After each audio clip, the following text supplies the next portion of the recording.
বিশ্ববিদ্যালয়ের স্বার্থে, বিশ্ববিদ্যালয়ের শিক্ষার্থীদের স্বার্থে ডাকসু থেকে শুরু করে প্রশাসন যে কোনো অ্যাকশন নেওয়ার আইনগত অধিকার ডাকসুর আছে। আমার মনোবল এখনও চাঙ্গা আছে, আমি কাজটা করে যাব। অনেকভাবে দেখা যায় যে রিকশাওয়ালা দ্বারা বা আপনার এই যে ভবঘুরে যারা আপনার বিভিন্নভাবে আপনার মাদক সেবন করে তাদের দ্বারা নানা প্রতিনিয়ত আপনার ফিমেল স্টুডেন্ট থেকে শুরু করে মেল স্টুডেন্ট সবাই কিন্তু আপনার এখানে হয়রানির শিকার হয়, হেনস্থার শিকার হয় এবং নানা ধরনের আপনার যে খারাপ অঙ্গভঙ্গি থেকে শুরু করে এরকম আপনার অপ্রীতিকর যে ঘটনাগুলো আছে সেগুলো ঘটে। ইভেন আপনার শুধুমাত্র যেই ঘটনার কথা বলছে সেই ঘটনার তিনি আপনার শিক্ষার্থী সংসদে দুজন নারী শিক্ষার্থী কিন্তু তারা যে হেনস্থার শিকার হয়েছেন বা হয়রানির শিকার হয়েছেন বা হ্যারাসমেন্টের শিকার হয়েছেন। এখন আসি যে কী ঘটনা ঘটেছিল।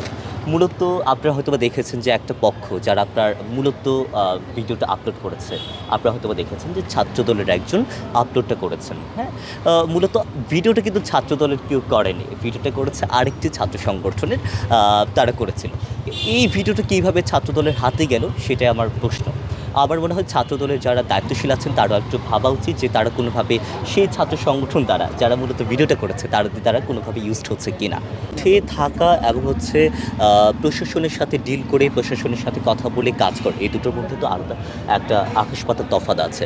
এই তফাৎটা বোধহয় আমাদের বাংলাদেশিদের মধ্যে একটু বেশি করে আছে।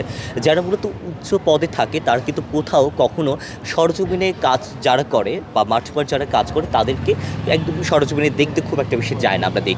আমরা যদি মাঠ পর্যায়ে যদি না যাই তাহলে তারা কোথায় বাধার শিকার হচ্ছে, তারা ফাঁকিবাজি করছে কিনা। টানা তৃতীয়বার অর্জন করেছে দেশের সেরা সুপার ব্র্যান্ড স্বীকৃতি বসুন্ধরা টিস্যু। তারা কোথায় কি অবস্থায় কাজ করছে সেটা আমরা কীভাবে জানবো, তাই না? সো আমার মনে হয়েছে যে মাঠ পর্যায়ে গিয়ে তাদেরকে যে প্রচুর বডি যে কাজ করে তারা কোনো বাধার শিকার হচ্ছেন কিনা বা তারা ইনসিকিউরিটি ফিল করে কিনা, তারা কোনোভাবে তাদের সিকিউরিটি কনসার্ন আছে কিনা বা তারা কোথাও ফাঁকিবাজি করে কিনা, এই জিনিসগুলো আমার দেখা দরকার। সেই জায়গা থেকে আমি গিয়েছি এবং সেটা যাওয়ার এখতিয়ার আমার আছে।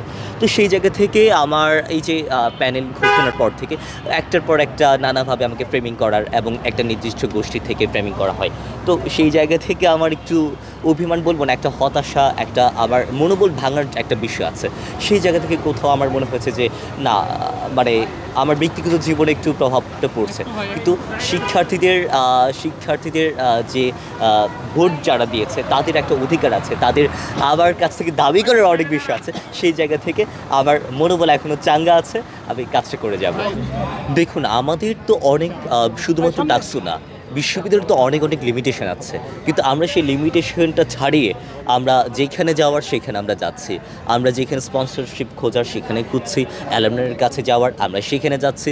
তো কাজগুলো অনেকটা দৃশ্যমান, কিন্তু কাজ করাটা করে যেতে হবে, কথাটা কম বলতে হবে, কাজটা করে যেতে হবে। আপনারা 1 বছর সময়টা দেখেন, আমরা তো পালিয়ে যাচ্ছি না।